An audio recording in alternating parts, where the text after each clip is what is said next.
Welcome back, everyone, to another Slab Stocks YouTube show. My name is Aaron, your host, and we're joined by Nate, 6 p.m. Eastern time. Big deal, of course, having Nate in the house because he is batting 99%, but I'm 100%. So always good to have Nate in the house because I actually think I'm batting worse than 99% because that would imply that we've done 100 of these and I've missed one. yeah, I don't think we've done 100 of these. So we're talking like we're 92% making progress. here. We're probably on what, like number 17, 18, 20, maybe around there. Ooh, so I'm batting even worse. Sam's in the building. Let's go. All right. So today we have got an exciting show for you all again. And here's our screen share. So opening discussion for today is we had a good question from someone that we will see in a second here about buying a low grade rookie card versus a high grade second year or later card. So the example that we chose was LeBron James 2003 PSA 6 versus LeBron James 2004 Topps Chrome second year PSA 10, both of which recently sold for $3,500 around there. So yeah, the LeBron PSA 6 sold for a couple $100 less, but might as well call it even at this point. Brody Gray Collectibles was the one that asked the question, talking about other GOATs as well. But we chose LeBron just because his market's super hot and it's really easy to compare. And it's a modern-ish card. We'll also bring up a Jordan example in a bit. But Nate, do you want to give your thoughts and I'll give mine? I'll let you start today. What do you think on this? Would you rather have that 10 of that second year 2004 or the PSA 6? And after this, we'll show pop report numbers, but you'll answer without knowing it to start. I pretty sure I'd rather have the first year card of just a low grade, whether that's, LeBron or Patrick Mahomes or, Hank Aaron, whoever it might be, Michael Jordan.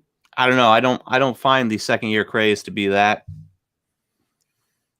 enticing to me. So I'd rather have the rookie, even if it's a PSA 3. What about, so I do agree with you, especially like if it was like a 1954 Hank Aaron, I'd way rather have the rookie, like a 3 versus like a, I don't know what it would be, like maybe a 7 second year would be equivalent to that in value. But I'd way rather have the rookie with that. But if we're talking about like this specific card, it gets a little tighter for me just because I think if you have a 6 of a modern card like from 2003, it's like that's like way worse than having a low grade like a 3 from 1954. Fair. So like a 6 is really, really trash, I guess, compared to like, obviously an 8, 9, 10, especially for the modern market. But I think I would still agree with you and go with the PSA 6 of the LeBron 2003 Topps Chrome, just because like it's so tough because you know how like I always think about like where does the big money go and where do the new investors go? Because that's really what helps drive the market is the new money coming in. So many people just want 10s, but at the same time, so many people just want 2003 Topps Chrome LeBron. Yeah. So I think it just comes down to like, what's your preference? For me, it'd be owning the 2003. Some people it's the 2004. Yeah, I mean, there's so much big money in the hobby right now that 2004 Topps Chrome LeBron can go up in price. But if that money leaves, what is going to be more valuable or hold more value at the end of the day? It's got to be his rookie card. Yeah, I'd think so as well. Especially because here's the other point is that we don't know the exact PSA backlog, but I think, let me show you this next slide.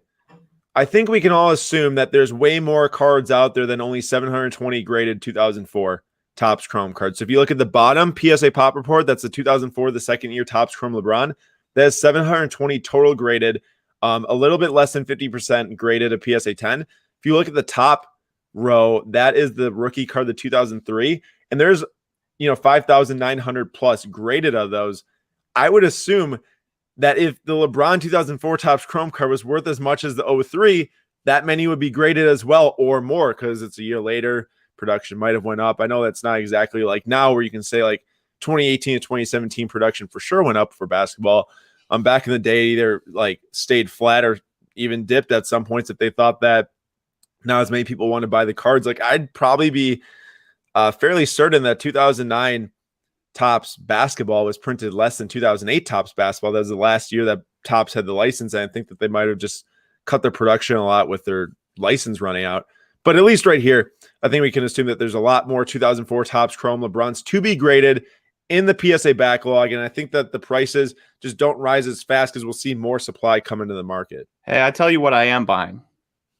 I'm buying that Pop 1 on that list right there, that PSA 2.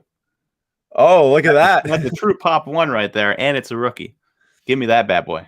It's kind of funny. Both of these cards, the only Pop 1 is that, or the PSA 8.5 of the 2004 card. That's a Pop 1 also.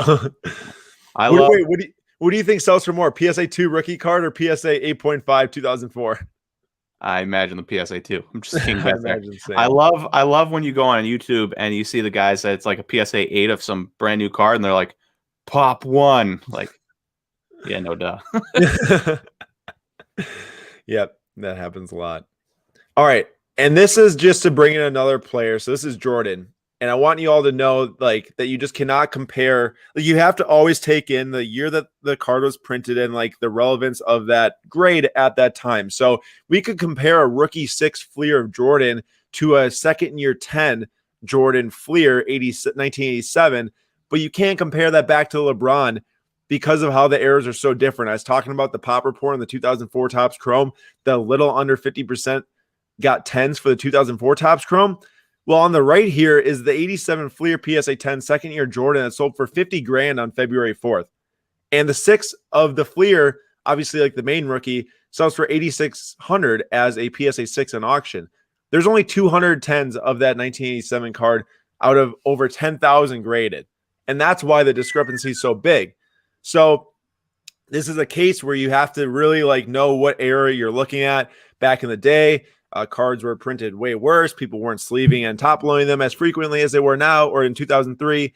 And so many more cards were left to be damaged and not get 10s. So that card of that 8710 is probably equivalent to a PSA. I think PSA 9s are 70K now. So a PSA 8.5 maybe is like the 10 for the 87, the 1986 Fleer rookie PSA 8.5 might be like equivalent to that 8710. So you just got to know if you're debating between low grade and high grade, you got to know what era you're in. So you're picking the right cards to compare.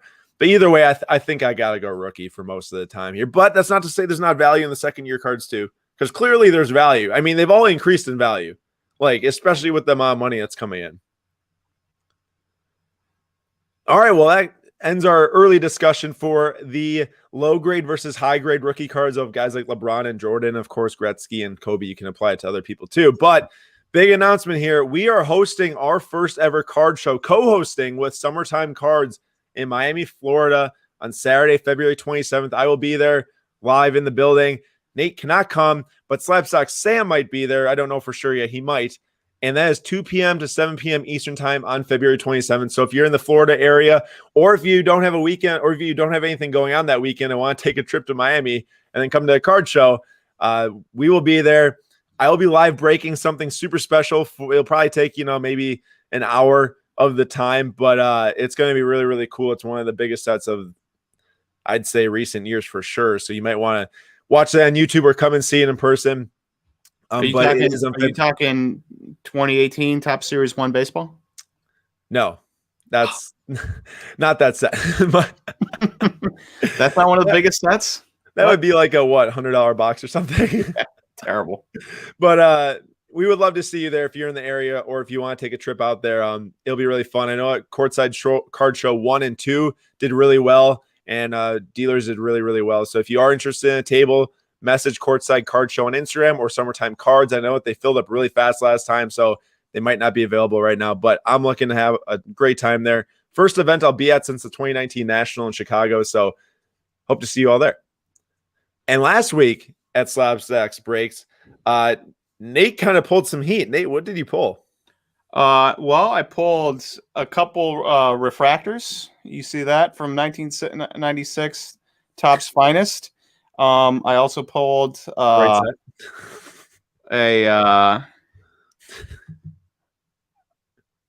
dude doesn't even know, a Michael Jordan Showstoppers and a Kobe Bryant Showstoppers. By far the best cards on that screen, right? Yeah. So But also, last but not least, I did in fact pull this Wander Franco refractor auto, and it was very shocking, very unexpected. Kind of popped up. Did not even expect an auto. Yes, that was crazy. It was really awesome to see. That was one of our definitely our top hits at Slab Stocks Breaks. That's on a one box of 2019 Bowman Jumbo too, which was awesome. And we hit a gold shimmer of Logan Webb, which, I mean, not a good prospect for the a good pitching, the only Pirate or Giants pitching prospect really, but the fact that we got a gold shimmer and then a refractor Wander Franco. Yeah, super cool.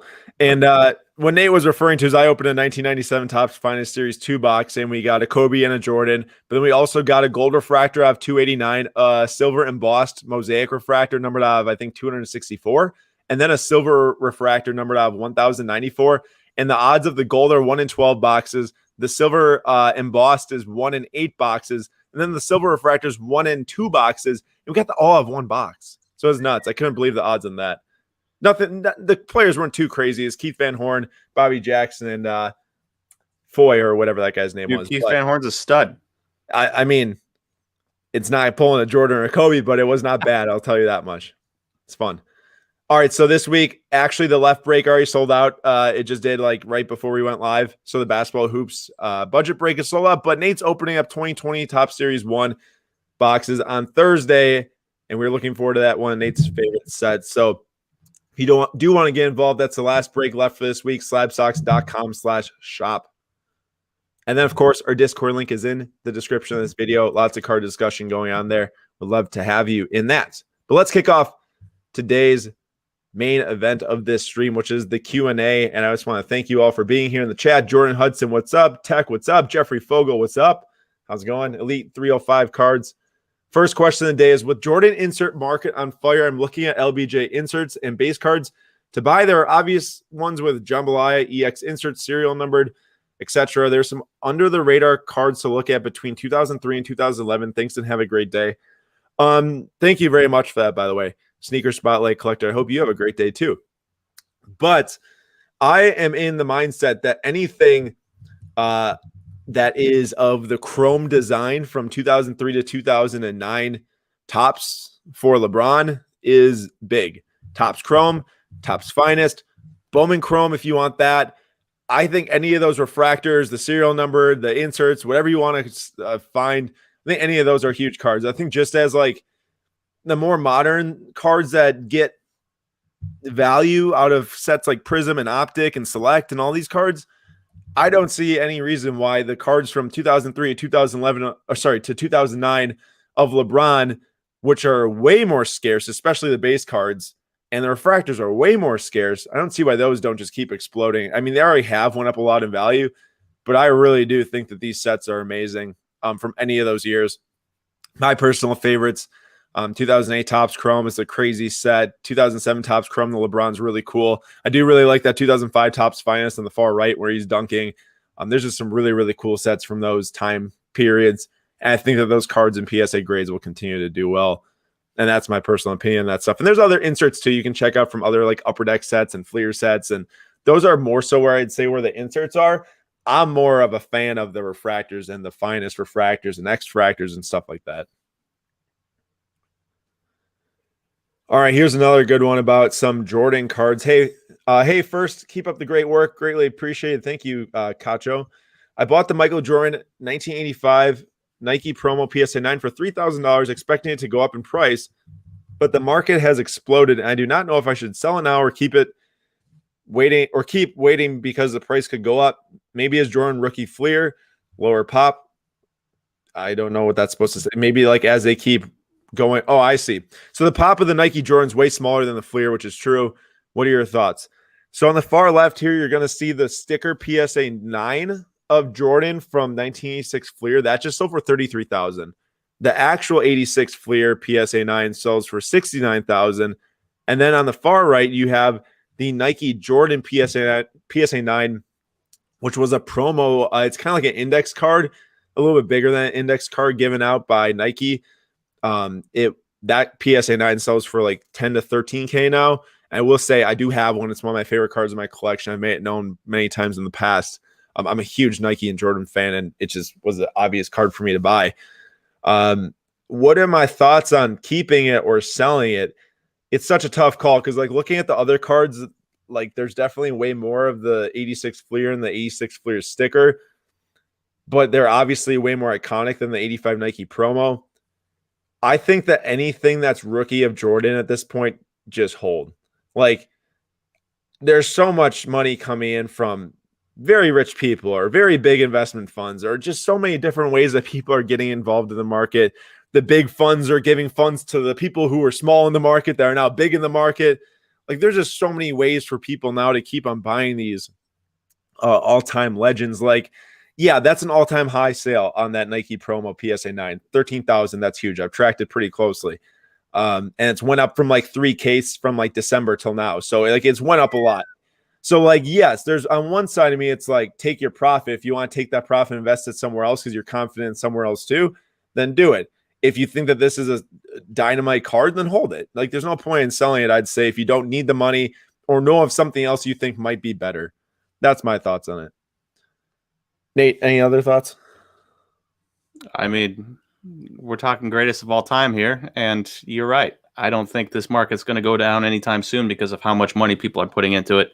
The only way, obviously, it goes down is by people not having money to put into it. So if obviously the economy goes down itself, then the card market will go down. But until that happens, you're going to be watching all-time greats continue to rise in price as, you know, every single day. I'm sure there was a new person telling a new person about the card market that they just got into, and that person gets into it, and they tell their buddy, and they get into it.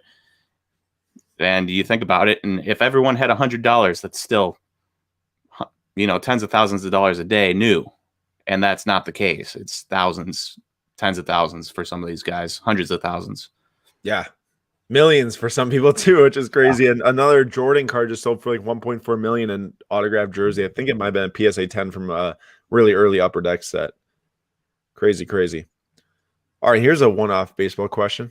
Hey, Nate, what are your thoughts on Kyle Tucker? And some might say, why is there nothing on here? And that would be my fault for not getting anything on there. But Kyle Tucker last year, for those of you that weren't paying attention, hit 268 with a 325 on base and a 512 slugging, which was good for a 126 WRC plus. I and his cards for kicks and giggles, PSA 10, he was top series 1 out of 2019. So a couple years ago, 2019 top series 1, PSA 10 is around $60. I expect him. I don't think he's going to be like a huge high average guy. Maybe you get up into the 270s, 280s. And if that's the case, you know, his on base percentage should always be 50, 60 points higher than that. So if he's up to 280, you know, you could expect him to have a 340 batting or on base percentage. As for, you know, it's going to be slugging that carries him. And I expect him to be a 30 plus home run guy moving forward, especially as he gets into his prime.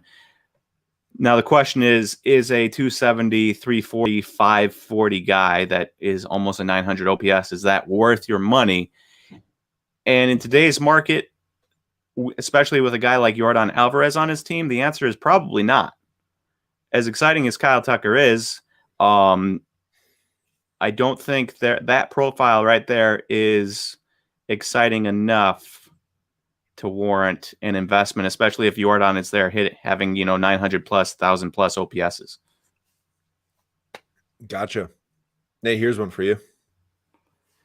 Yes, I looked that card up, actually. Nate, where do you see the 1993 Topps Jeter PSA 10 at in 3 to 6 months? For those of you that don't know, it is currently last one, February 7th, sold on bids for $1,335. And this is not the like gold variation.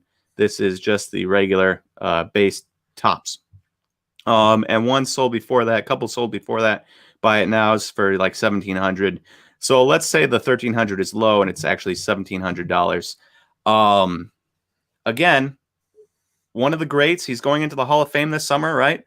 And so going to be one of those things where, you know, I think the hype will just keep building, and then you'll probably see it dip a little bit, and then it will keep building because he's one of those guys that when you think about the Yankees or you think about baseball from the last 25 years, you're going to 25, what? 28 years now, 1993 to 2021, you're going to be thinking Derek Jeter.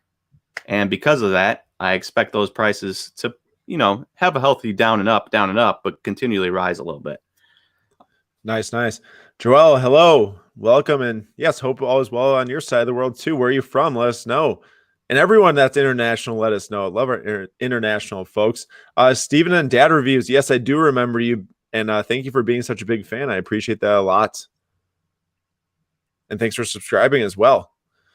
All right, you guys are going to the Dallas show in March. What's one thing each of you will be looking to buy? So Nate will not be able to join us in Dallas as well, but I will be there, and I'm very excited. First time going to the Dallas show, and I heard last one was nuts. If you guys watched Jamil's video from a week ago, that video has been going crazy, by the way. So many people checking in to see what the market's doing after the Dallas show.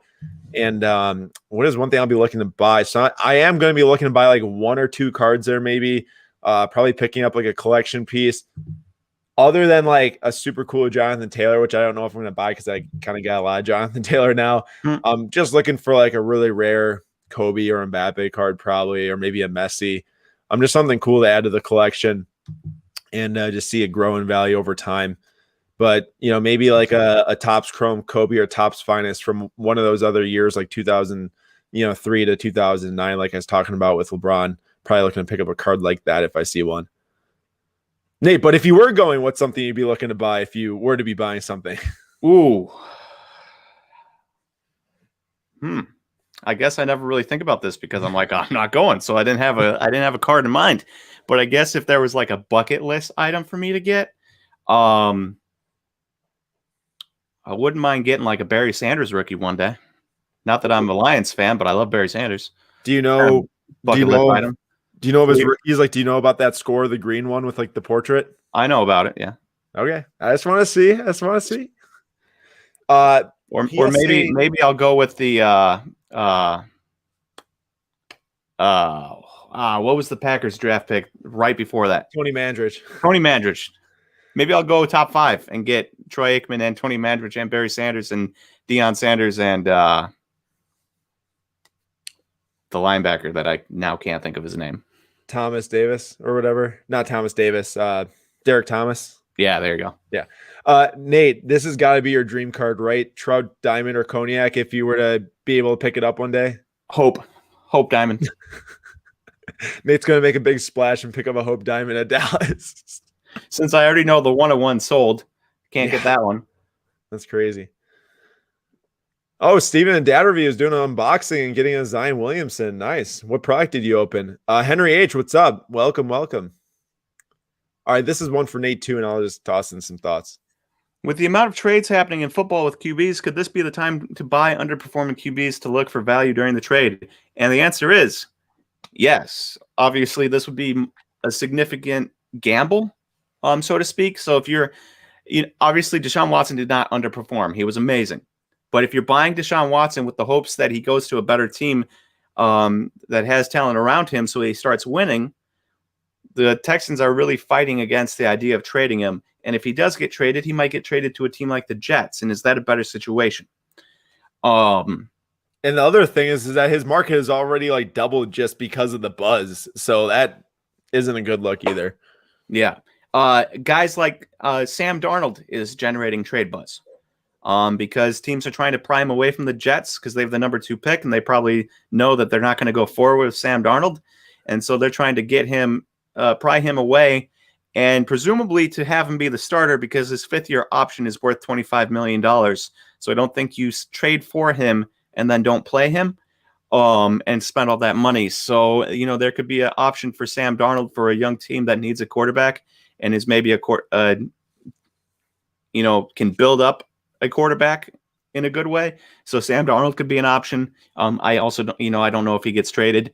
And then even maybe, as ridiculous as it sounds, maybe a guy like Kirk Cousins, not a great quarterback, would never put my money into him.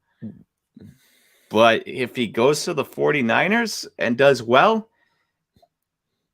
you saw what happened when Jimmy G went to the 49ers and did well. I understand, but I feel like good. Jimmy's like prices had to have been a little bit higher. No, I'm saying already. I was saying you're right. Like those first 5 games when he won all 5, like those things went up a lot. Yeah. Now Jimmy G obviously was younger. Kirk Cousins doesn't have the youth on his side, and so I wouldn't expect something big. But I mean, there's always potential when moving from a bad team to a good team, and if you're a decent quarterback. And here's the other thing: like anytime that someone moves from a worse situation to a better situation, there's a potential for value to go up. Like Kelly Oubre, I don't know if you remember back when the trade was announced from the Suns to the Warriors, this card's went up like 300%, and all happened was the trade. No performance, no nothing.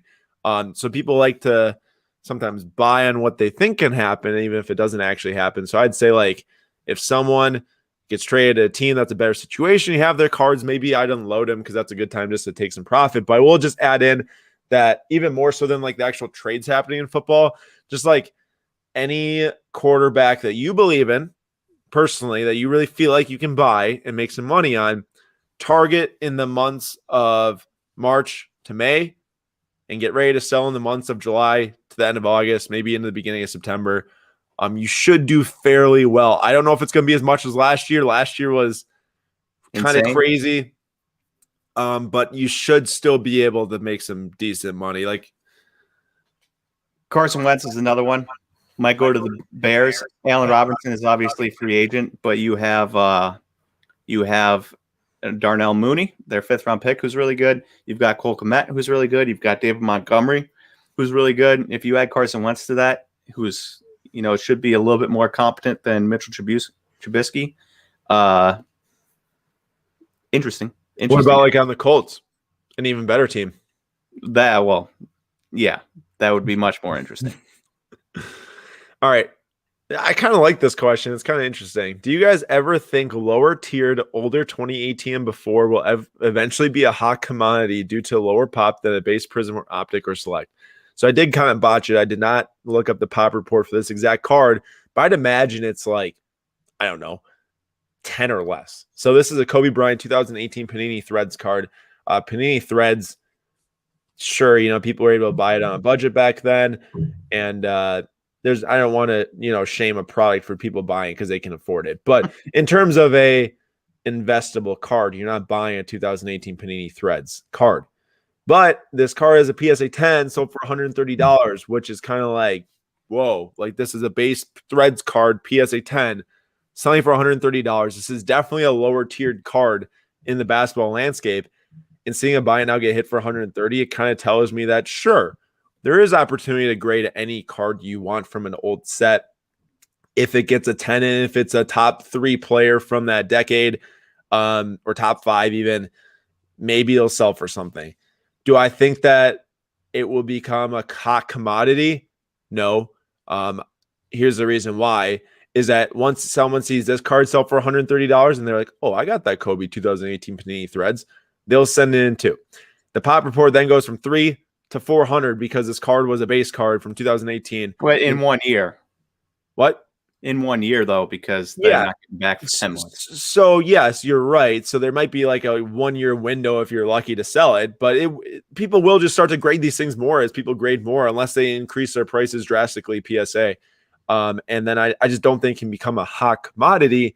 But there might be some opportunity there. Not one that I would really be excited about because it's kind of like banking on the fact that you get a 10 because if this is a 9, no one even cares at all about this then.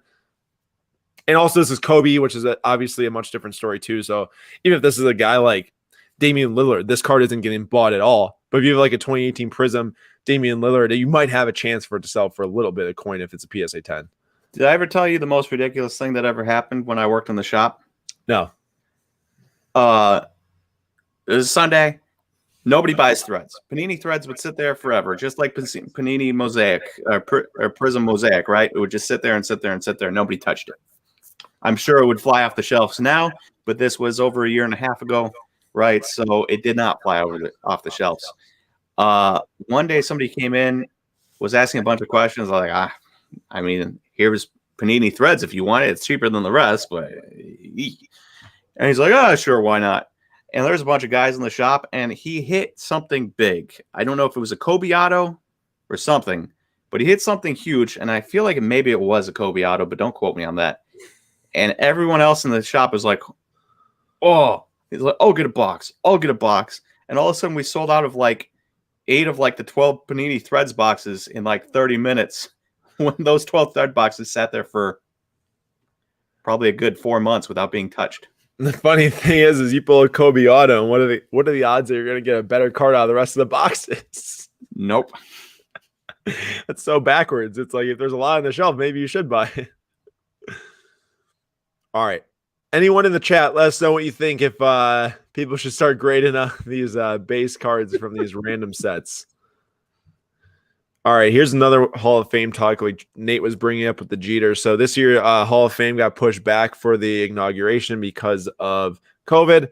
So with the Hall of Fame approaching in May, if you're looking to sell a Duncan, Kobe, or KG, which is just a loaded class, what's the best time to sell, right before or after? Just really quick to address the question. If you're looking to sell in the time frame of the Hall of Fame, right before for sure. Absolutely right before. That goes for a lot of different events, and people will like buy into the event coming up, and then you see it happen, and then cards go down, just like LeBron winning the finals, Mahomes winning the Super Bowl last year. You're gonna see the Super Bowl. Do we know what Tom Brady cards are doing today? Yes, all-time highs for Contenders Auto, and probably soon to be an all-time high for Bowman Chrome PSA 10. But I think it's a little different because we're in the midst of like a super hot market right now, hotter than ever. And Brady, like that 7th Super Bowl, it's not like Mahomes going from like 0 to 1 or 0 to 2. It's like that was just a huge... now he has more Super Bowls than any team. Exactly. Like that was just like the absolute like moment to where it's like you better buy now, otherwise you're done, you know? So but for like an event like this, definitely sell before, but that's not to say that you should sell at all. If you believe in the 90s basketball market and what's going forward for guys like Kobe and Duncan and KG too, if you believe in that, maybe you should hold. But just wanted to show here, like another thing is if you bought Duncan, you probably are making a ton of money on him, because as soon as January 25th, a PSA 10 sold for 2,000. Yesterday, one sold for 4,200. So over double in the span of 2 weeks. So if you want to take some profit, you might want to look into that right around inauguration, and have yourself a beer on yourself, I'd say. Or you hold because you love the card and you think that the future value is going to be high. Hey, I just want to point out something real quick. Sure. Is that you have said multiple times now, if you believe in it. And I think that's a good thing to remind people that, you know, we talk about a lot of cards and people ask us for a lot of suggestions. And if we give you a suggestion and you don't believe in it, it's likely you'll sell too soon or sell quickly, or you'll be upset if it doesn't work out. If it doesn't work out. But if you really believe in a guy, and that guy could be Jared Goff moving from the Rams to the Lions, but if you really believe in him, then spend your money on it, because then you won't be upset if it goes wrong because you believed in it. Whereas a lot of people are just like, you know, I don't know what to think, so I'm just going to ask somebody else, and then you don't believe in it, and then you're upset. So really have some conviction onto what you're going to be investing your money in, which is why, like me, I'll watch Aaron for, you know, put money into soccer, but I didn't like soccer. I knew I'd probably make money on soccer if I put my money into it, but I didn't believe in it, so I didn't invest in it. Likewise, you know, Aaron put, he was like, hey, I just bought this Nike promo Michael Jordan. I was like, that's a sweet card. Maybe I should do that. But again, not having the knowledge Aaron had, I didn't really believe in it, so I didn't do it. I would have been happy with it if I did, but I'm comfortable with it because I didn't believe in it. If I had believed in it and didn't do it, that'd be one thing. If I did believe in something and then lost a ton of money on it, whole nother thing. Here's the other thing, is that you're much more likely to make like a rash decision based off of like listening to someone else. Like Nate says, yo, 2020 Series 1 is my favorite set, and those boxes go from 150 to 130 just because maybe Kyle Lewis gets hurt for half a year or something. You're much more likely to sell that then, because you're like, well, I didn't believe in it, so I just want to get rid of it. And maybe he comes back, maybe the box goes up to 250 then you're like, I made a mistake. If you just, do what you think is best, most of the time it leads to, in the long run, success. And if it doesn't lead to success immediately, it most likely leads to a learning experience, which I would say is and I know you all probably like don't want to hear that, like, oh, learning experiences are valuable, but they 100% are. I mean, been collecting cards for 12 years. There's no way I get here without making a million mistakes along the way. There's no chance. So you definitely have to go through Aaron used to buy football. That's it. Yeah. When he I'll started tell you what. And now look at it. And he made literally no money. He probably lost hand over fist. Well, literally back in the day when I first started, guys, I was buying like 5-star DeMarco Murray patch rookie card 1-of-1s and Eli Manning Supreme jersey autos. That's how different the market was. You just buy something that you think is cool. And now, there's so much to learn along the way. And I started getting a Topps Chrome. Then I was like, oh, Bowman Chrome prospects. There's money there. Do it with Nate. Made some money there. Learn, there's so much else to cover. And, kind of found a way to get into every single market at some point or the other. So just so many different ways you guys should learn and keep learning. And also, it's a great point that Nate brought up because I got a DM today, actually, from someone on Instagram. I don't know who they are. The name, doesn't come to me. I wouldn't share it probably anyways. But ask about, like, after the Super Bowl, hey, I think that buying 2019 Prism, Tom Brady, Buccaneers, 2020 Prism, Tom Brady, Buccaneers rookie card, rookie card, Buccaneers rookie card. Red Ice is a great play because of the color and his first Buccaneers card and this and that. It's like, like, what do you think or something? Or like, he just kind of like gave his thoughts on it. And I was just kind of like, if you grade them and you believe, or if you want to grade them and you believe in it, why not? And then he's like, well, what do you think? I'm like, and then I just said in parentheses, like, if you believe in it, smiley face, just because I want people to, make up that decision and go with their gut, because that's how you're going to actually succeed. And that's how you're going to learn. Exactly. I will say this, though. I'm just going to point this out real quick. Oscar, Gronk did really good yesterday. Might invest in him and Edwards from the Chiefs. If somebody did really well, this is just me talking. You don't have to follow it. But if you've got a guy who's not a premium quarterback, in football or in basketball, if it's a backup center or something, and this guy pops off, and I know Gronk's been around for a while, so didn't technically pop off, but he hadn't had a great season and then had a good Super Bowl. That guy's card market is probably the highest it's going to be for a while now, especially Gronk. I imagine those prices are going to drop right back down to where they were. So if you buy now, you're probably going to be buying high. So I would put my money somewhere else. Also, woof, Gabriel. I invest in Stidham. Let that sink in for a few minutes. I mean, exactly. Learn from it. I doubt Cam's going to be the quarterback there next year. So maybe they give Stidham a chance. Maybe. I bet you that people start buying him if he leaves Cam. There's something else I want to put up here really quick. Here we go. Dwayne, I didn't see you ask a question today, so I'll put this one on the screen.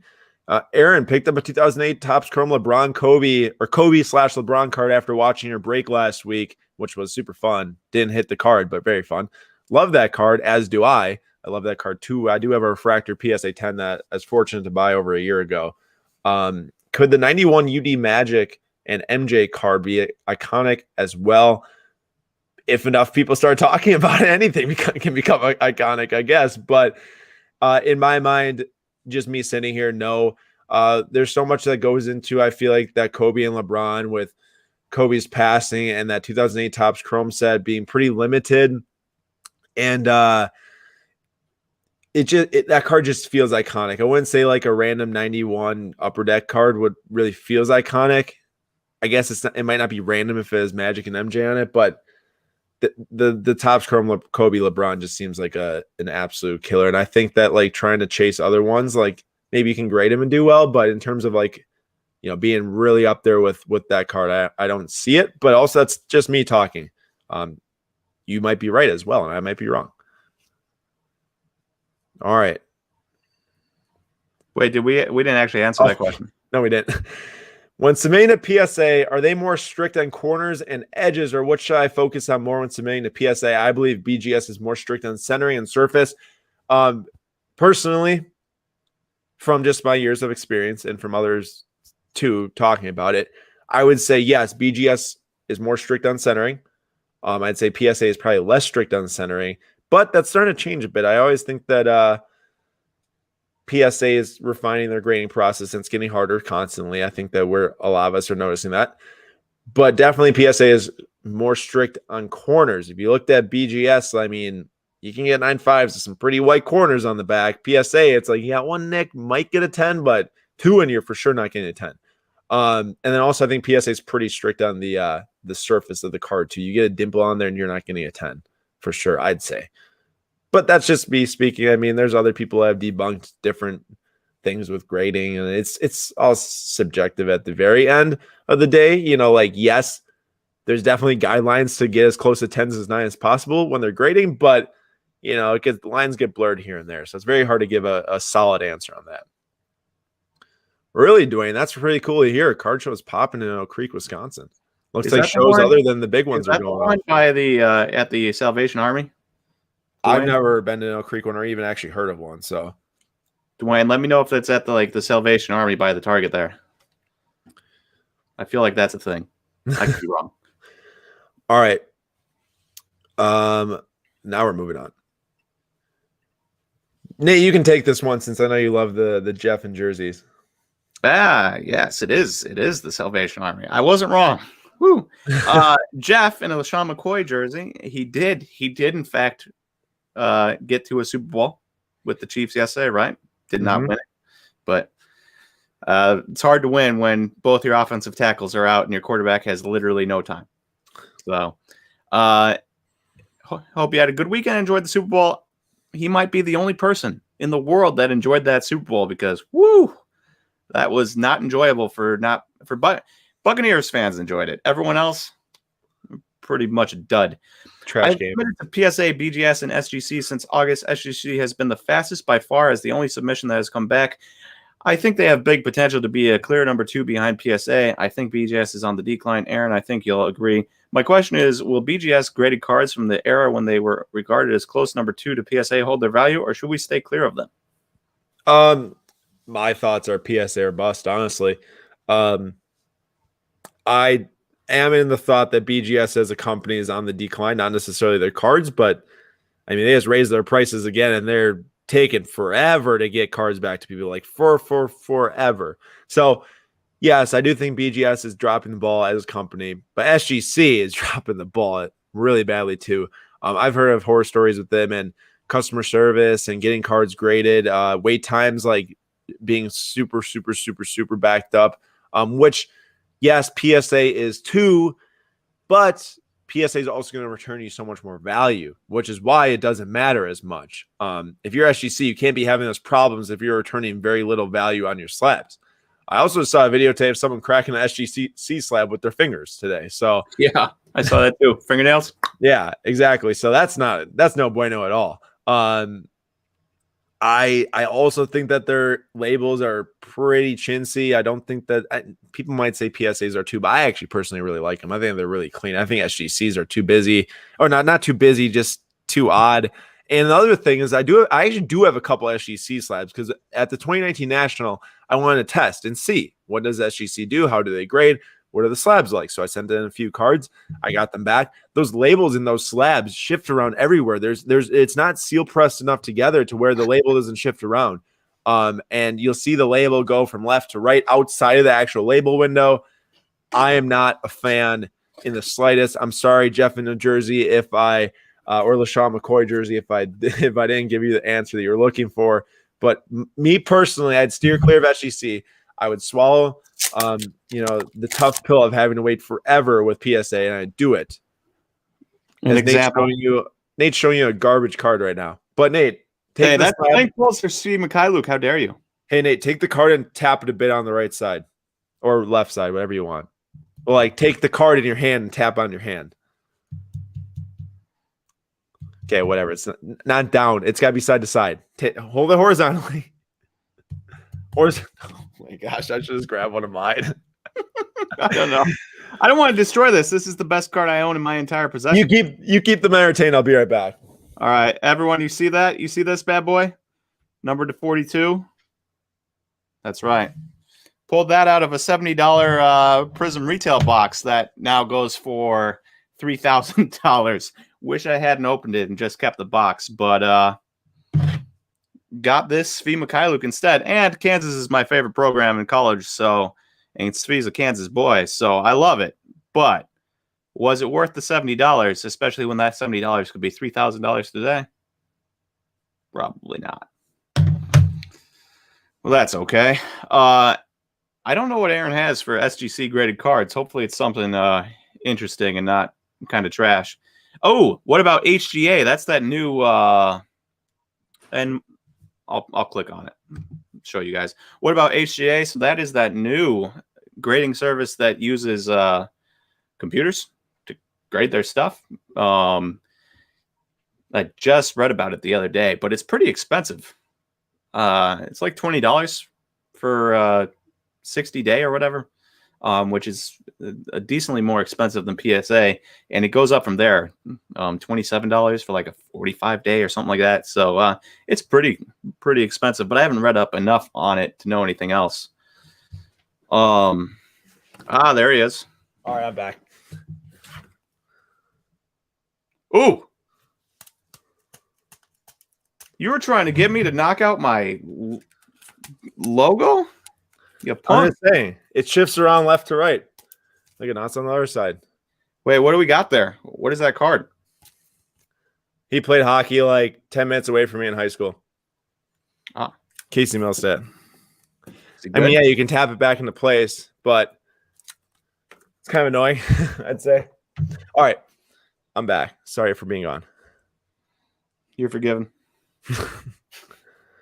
Oh, well, that's 17 of 17.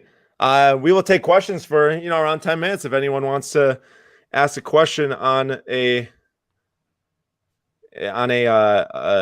cards.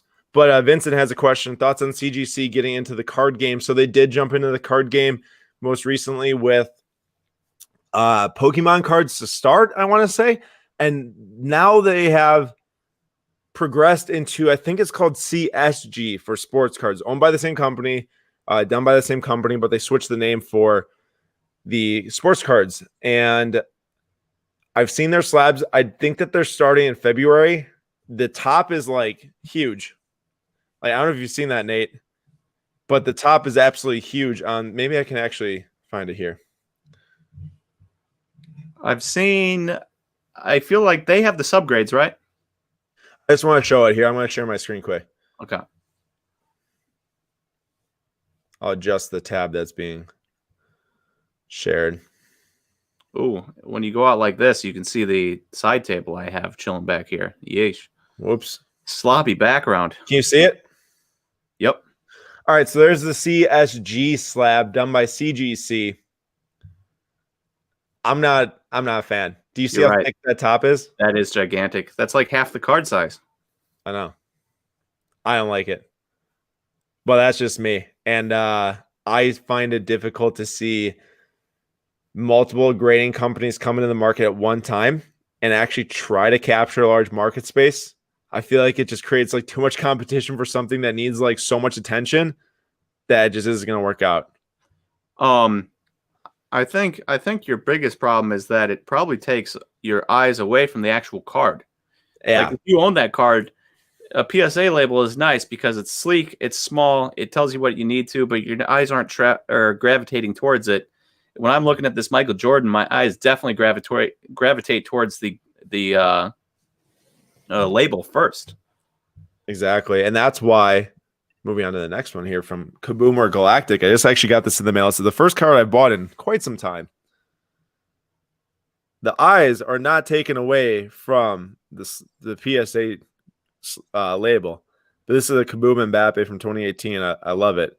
I like Kabooms a ton. I also love Galactics though, so it's tough because Galactic's super, super rare. Kabooms are not as rare, or at least the old ones might be, but not the newer ones.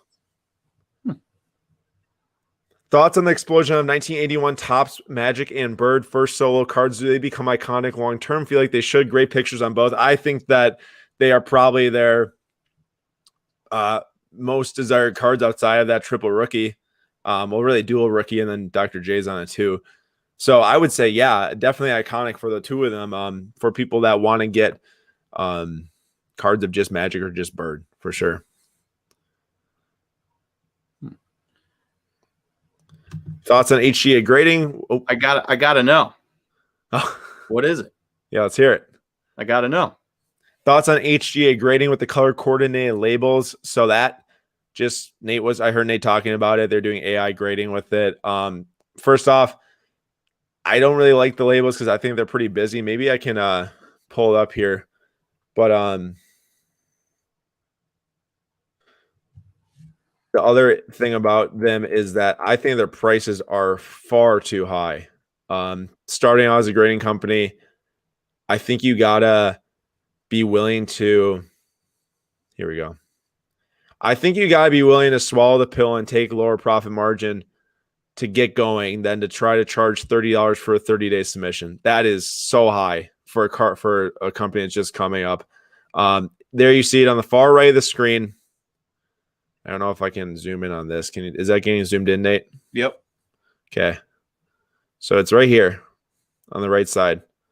That is the Zion HGA label. I'm not a huge fan. And also I think that they're charging too much.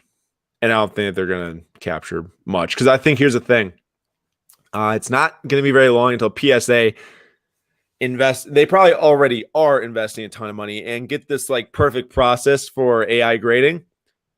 And you'll see every other company that try to do it just not do it. You know, they're not going to be PSA on it. No matter if they're here right now or if they're here in 2 years PSA, I feel like they're just going to dominate that space no matter what.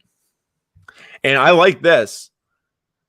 Quentin, PSA or BGS should open another office in Europe. They for sure should. You open an office in Europe and you wait to see what happens to the demand for sports cards as people realize that they can make money by grading easily in Europe. That would be so huge. They should also open up an office in like Japan. They should open an office in anywhere there's card demand. Yep. Australia, literally anywhere. China. And yep. I bet you that they're going to do that once Nat Turner starts getting involved, because I think that sale is supposed to be going through very soon. Or it did like go through and they're working on a transition right now. You'll start to see that happening. I think it's going to do very, very well. I wish. 0. A big old 0. I wish it was like 100, but it is 0. It's absolutely 0. Yeah, I don't own a single Tom Brady card. That's what happens when you dislike a guy for years and years and years because he's good. You don't. I wasn't even. It was never on my radar, even for my collection. Like, I've got some Kobe, I've got some Jordan, I've got actually no more LeBron, or I got Giannis too. Like Tom Brady never even landed on my radar. So no matter what, like I know that obviously it probably was and it still is a fantastic buy. Just got a 1977 Topps Luke Skywalker PSA 9. Do you guys see Star Wars prices rising since markets like Marvel are jumping prices? Well, I think it already has jumped a lot. If I'm not mistaken, the Luke Skywalker #1 PSA 9 jumped a ton. So yeah, I think there's massive legs. This is what I think. I think there's massive legs for anything that people really enjoy. And once they find out that there's money in their collectible market for that specific subset or card, it will all gain demand. What are you looking up, Nate? The Star Wars release calendar. No. You talk about exciting. We got Rogue Squadron, December 22nd, 2003. Entitled Star Wars movie, TBA. Actually, this was not a good trash. I'll talk about this. Well, okay, we got Mandalorian Season 3, December 2021. Book of Boba Fett, Christmas 2021. The Bad Batch, 2021. Visions, 2021. Obi-Wan Kenobi TV show, 2022. Andor, 2022. The Acolyte, Ahsoka spinoff. All these types of things, just TV shows, let alone all of the movies that are going to come out. And they're going to come out with another trilogy soon here. And so you are going to be seeing just so much Star Wars because Disney is going to pump it so much, and everyone's going to own Disney Plus, and everyone's going to see every Disney thing that comes out if they like Disney, or maybe they're forced into it, even if they don't, or not Disney. If they like Star Wars, and maybe they're forced into it, even if they don't. And then you are going to watch probably Star Wars cards boom because it's going to be on everyone's consciousness. All right, GD Sports Cards, buy, sell, hold, Phil Foden. Since we haven't seen any soccer questions here for a few weeks, we'll do like 2 more questions after this. I'm in the mindset that any prospect that you believe in and think is awesome in soccer should be bought, because I really do think the best is yet to come. A year and a half, I think, is a really great. It's going to be a really great year and a half, I think, for soccer cards. Oscar, I've seen this question asked a few times. We don't, this kind of goes with like buy what you believe in that we talked about earlier. We probably won't point you to, cards under $200 you might want to look into, but I would say follow our newsletter, slabstocks.com. On the homepage, you can put in, and you can just see like the types of sets, the types of card types that maybe you should be looking into and then doing more research on for yourself and trying to find some cards to buy. Top Chrome Sapphire Soccer Break will be listed on Wednesday for next week. And then maybe one more question here after Slab Stock Sam. I'm watching the Clone Wars with my boys. It's awesome. Can confirm I watch it with myself, and it's still awesome. So great show. Last one. It's addressed to me. Nate, what do you think of sticker autos versus on-card auto? I wouldn't invest in any sticker auto. So I have a sticker auto here. Prism, always sticker auto, right? I mean, yeah, preferably on-card would be the way to go, but if you can't afford it, there's nothing wrong with a sticker auto, right? Well, here's the other thing. You can't also choose if it's a sticker auto for a set like Prism. Yeah, they only have sticker. Yeah, and I mean, if you sat there and said, I'm not buying Prism rookie autos because it has a sticker auto, you would have missed out on lots of demand and money. Hey, interesting thing I saw today. What? So Contenders football is all sticker autos. No, on card of the good players. Okay. Because I was like, I saw a lot of sticker autos, but then like Joe Burrow, I saw a Contenders auto came back at him. Somebody already got a redemption redeemed, and it was on card. So so on card autos come off hobby of like the 30 some rookie premier players that they chose, and then sticker autos also come in those players, but they're in retail only. So when you're opening retail Contenders, if you're lucky enough to hit a Jalen Hurts or Justin Herbert, you're getting a sticker auto, which is why so much value is in the hobby for that release. Oscar, slabstocks.com. Scroll down the page a little bit and then put your email into that little email box, and that's the one you want to sign up for. But with that being said, we are done for today because it's 6 o'clock and the bathroom's calling my name. So too much information. Thank you, everyone, though, for watching. It was another great show, I want to say. I really do like getting into some of these debated topics on Mondays because this is a good opportunity for us to connect with you and hear what your guys' thoughts are and get your thoughts mixed in with our thoughts. And plenty of thoughts are coming out versus just Nate or I's. So I do really appreciate that. And Nate, thanks for joining me again today. My pleasure. When is the next video? So there's many next videos. So Tuesday, Wednesday, Thursday, and Friday are all breaks, Slab Stocks breaks, 3 p.m. Eastern time on the YouTube show. So right here, right where you're watching this, you get to see all those. Tomorrow is Sam Dunks basketball for our recorded videos. Wednesday is Mealy Stocks. Thursday is Dinging Corners. And then Sunday is Slab Stocks FC. So plenty of videos this week to watch and to come and talk with us on. Perfect. Awesome. Thank you, everyone, for watching. 6 p.m. Eastern time, Monday next week. If you want to ask a question for next week, the description of this video has the form link to submit your question. But for now, that was it, and we will see you all next week.